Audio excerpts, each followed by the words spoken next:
చాలామంది సభ్యులు మాట్లాడారు. ముందుగా ఈ 16వ ఆంధ్రప్రదేశ్ శాసనసభకు సభాపతిగా నన్ను ఏకగ్రీవంగా ఎన్నుకున్నందుకు శ్రీ నారా చంద్రబాబు నాయుడు గారు పెద్దలు, అలాగే పవన్ కళ్యాణ్ గారు, బీజేపీ నాయకులు, తెలుగుదేశం పార్టీ శాసనసభ్యులు, బీజేపీ శాసనసభ్యులు అందరూ కలిసి ఏకగ్రీవంగా ఎన్నుకున్నందుకు వాళ్ళందరికీ ప్రతి ఒక్కరికి కూడా పేరు పేరున నా నమస్కారాలు తెలియజేస్తున్నానండి. గతంలో ఈ శాసనసభలో మనం చూసాం, అంటే నేను 83 నుంచి కూడా శాసనసభలో ఉన్నాను. ఉమ్మడి రాష్ట్రంలో కూడా చాలామంది శాసనసభలో సభాపతిగా పనిచేసిన తీరు చూసాం. చాలామంది పెద్దలు పనిచేశారు.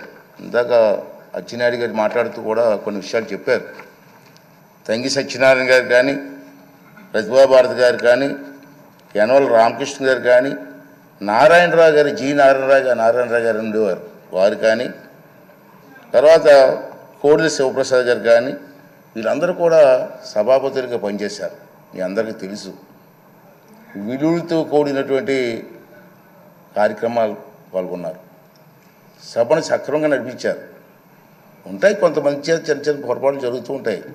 కానీ నా ఉద్దేశం అంటే ఈ సభ అన్నది చాలా గౌరవమైన సభ. నేను 42 ఇయర్స్ నుంచి నేను రాజకీయాల్లో ఉన్నా, మీకు తెలుసు, నేను అందరూ ఇప్పుడే మాట్లాడారు. అయితే ఈ స్థానం అన్నది చాలా పవిత్రమైన స్థానం. నేను మీ అందరినీ కోరేదండి, ఇక్కడ చూశాను నేను రాత్రి అన్ని తెప్పి చూస్తే మొత్తం 22 మంది మహిళా ఎమ్మెల్యేలు వచ్చారు ఈ సభలో. నిజంగా చంద్రబాబు నాయుడు గారిని, పవన్ కళ్యాణ్ గారిని అభినందించాలా. ఇంతమంది మహిళలకి అవకాశం, మహిళల కోసం ఎన్నో ఉపన్యాసం ఇస్తుంటాం రాజకీయంగా, కానీ వాళ్ళకి ఆ స్థానం కల్పించడంలో ప్రముఖ పాత్ర వహించాడు చంద్రబాబు నాయుడు గారికి, పవన్ కళ్యాణ్ గారికి, బీజేపీ వాళ్ళకి ధన్యవాదాలు చెప్పాల్సిన అవసరం ఉంది. అంటే మహిళలు, అలాగే 33% పోస్ట్ గ్రాడ్యుయేట్స్ ఈ సభలో ఉన్నారు. ఇది చాలా మంచి పరిణామం. 39 మంది గ్రాడ్యుయేట్స్ ఉన్నారు ఈ సభలో. అలాగే 57% లెస్ దెన్ 55 ఇయర్స్ ఏజ్ ఉన్నవాళ్ళు ఉన్నారు. 55 ఇయర్స్ లోపు ఉన్న వాళ్ళు 57% ఉన్నారు. అంటే ఇంచుమించు యంగ్ బ్లడ్ కదా. ఇటువంటి సంపద ఈ సభలో ఉంది బికాస్ ఆఫ్ నాయకుల తాలూకు సహకారంతో. మరి దీన్ని ఉపయోగించుకొని మన సభని స్వభావంగా ఎప్పుడూ జరిగిన విధంగా ఉంచితే, ఎందుకు అంటున్నానంటే ఈ మాట, గత 5 సంవత్సరాల పరిపాలన చూసాం మనం. సభాపతిగా నేను మాట్లాడవచ్చో తెలియదు, కానీ రాష్ట్రం నష్టపోయింది, ప్రజలు నష్టపోయారు. ఇవాళ మీరందరూ ఏమనుకుంటున్నారు, కొంతమంది ఏమనుకుంటున్నారంటే మీకు పదవి వచ్చింది అనుకుంటున్నారు, ప్రజలు మీకు పదవి ఇచ్చారనుకుంటున్నారు. నా దృష్టిలో మనకిచ్చింది పదవి కాదు, బాధ్యత.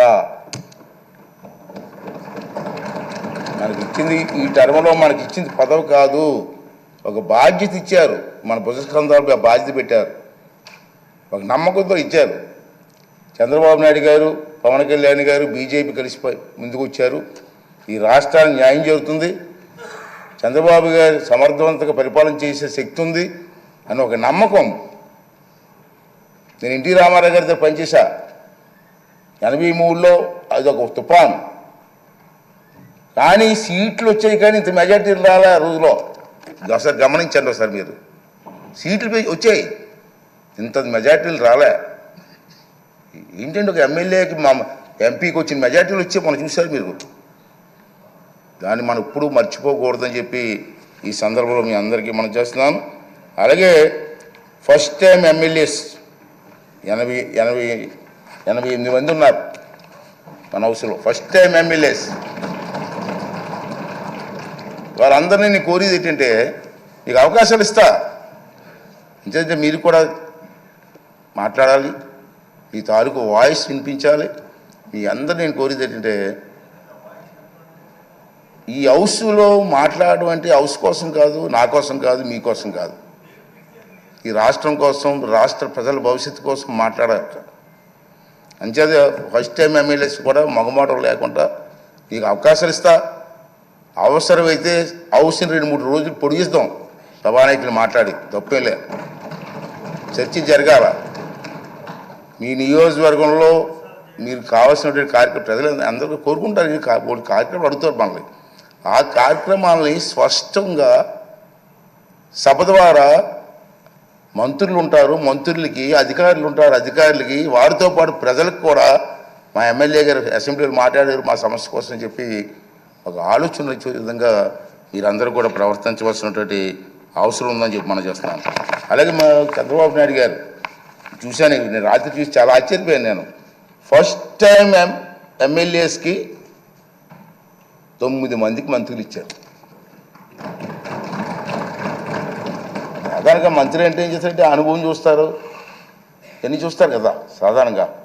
కానీ ఫస్ట్ టైం ఎమ్మెల్యేస్కి 9 మందికి మంత్రులు ఇచ్చారంటే ఇది చిన్న విషయం కాదు. ఈ విధంగా ఆలోచన చేసేటువంటి చంద్రబాబు నాయుడు గారికి, పవన్ కళ్యాణ్ గారికి కూడా మనకు ధన్యవాదాలు చెప్పి, వారు ఏ ఆలోచనతో ఇచ్చారో దాన్ని సబూగా జరిపించడం కోసం మనందరూ కూడా ప్రయత్నం చేయవలసినటువంటి అవసరం ఉందని చెప్పి మనం చేస్తున్నాం. అదే కాకుండా ఈవేళ మీరు చూశారు, ఇందా చెప్పాను, నందమూరి తారక రామారావు గారి ఆశీస్సుతో నేను రాజకీయాల్లోకి వచ్చాను. మీ అందరికీ తెలుసు. గత 42 సంవత్సరాల నుంచి కూడా ఓటమి ఉండొచ్చు, గెలుపు ఉండొచ్చు, ప్రజా జీవితంలో గడిపాం. నాకు జీవితాన్ని ఇచ్చింది తెలుగుదేశం పార్టీ. అందుకే అప్పుడప్పుడు చెప్తుంటాను, నేను బతికి ఉన్నంత కాలం కూడా తెలుగుదేశం పార్టీ జెండా కప్పుకొని చచ్చిపోవాలనుకుంటాను తప్పించి వేరే ఆలోచన మాకు. ఎందుకంటే నాకు జీవితం ఇచ్చింది. ఆ మాట అంటాడు కొంతమంది, ఆ మాట ఎందుకంటూ ఉంటారు. సరే, ఏ పదవిలో ఉండవచ్చు, నేను ఏ కుర్చీలోనే కూర్చోవచ్చు, నాకు జీవితాన్ని ఇచ్చిన వాడిని మర్చిపోతామా? అదే నా భావన. అదేవిధంగా మనందరూ పనిచేయవలసిన అవసరం ఉందని చెప్పి మనం చేస్తూ